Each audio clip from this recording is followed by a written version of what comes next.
একটি অসমাপ্ত কষ্টের ভালোবাসার গল্প।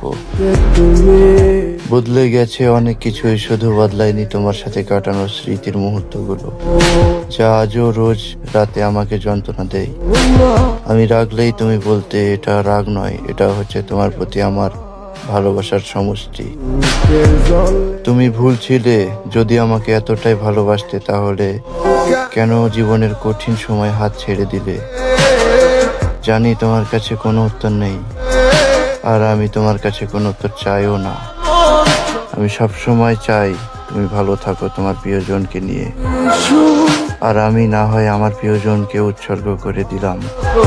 তোমার প্রিয়জনের জন্য আমার একটাই মিনতি, তার সাথে এমন কোনো গল্প শুরু করো না যার শেষ তুমি না করতে পারো। ভালো থেকো।